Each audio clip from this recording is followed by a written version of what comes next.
पति दोस्त, मैंने तुम्हारी टिकट करा दी है। थोड़ी दिनों के लिए मायके हो आओ, तुम्हारा मूड भी ठीक हो जाएगा। यहाँ रहती हो तो हमेशा चिड़चिड़ करते रहती हो, परवीन ने कहा और कमरे से निकल गया।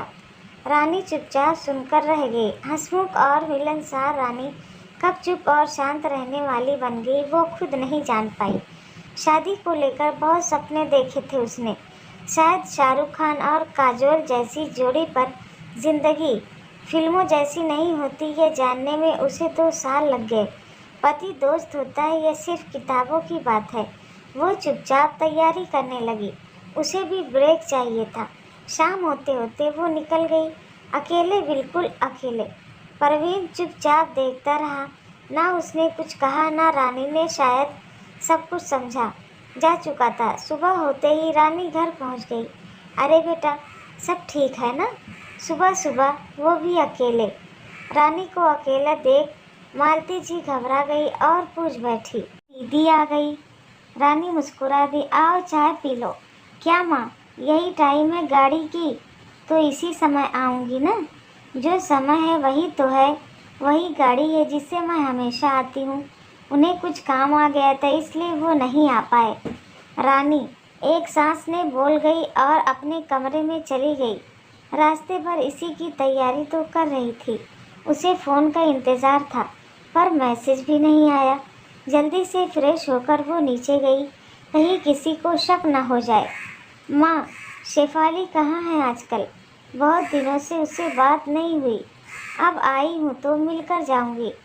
हाँ, मिल लेना। थोड़ी देर हमसे भी तो बात कर ले, यही है। अभी परसों ही आई है। फिर सभी इधर उधर की बातें करने लगे।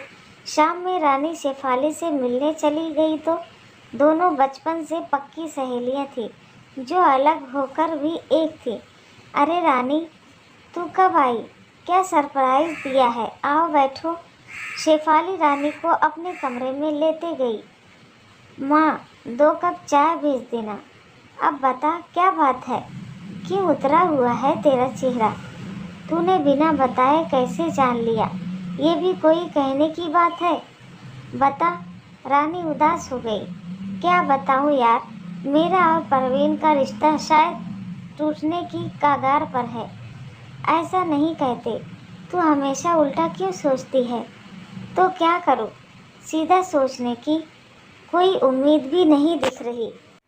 एक बार मैंने तुमसे कहा था, पति से अच्छा दोस्त कोई नहीं हो सकता, क्योंकि वही एक दूसरे के सबसे ज़्यादा करीब होते हैं। तूने कहा भी था ऐसा नहीं होता।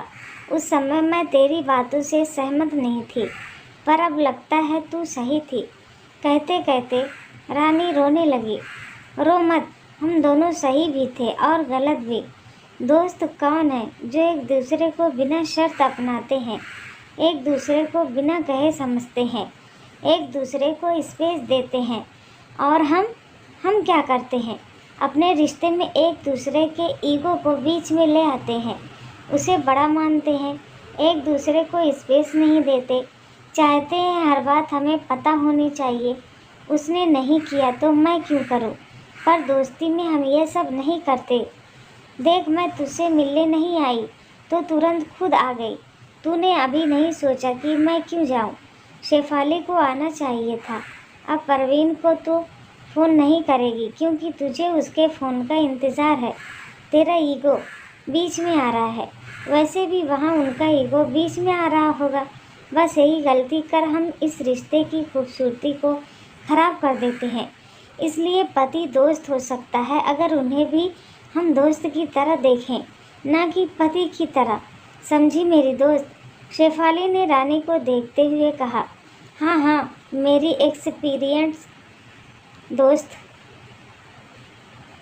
तू क्लास क्यों नहीं खोल लेती? ज़रूर, तेरे से शुरुआत ही हो गई है। दोनों हंस पड़े। रानी सोच चुकी थी कि वो घर जाते ही परवीन को फ़ोन कर बात करेगी, फिर जो होगा देखा जाएगा।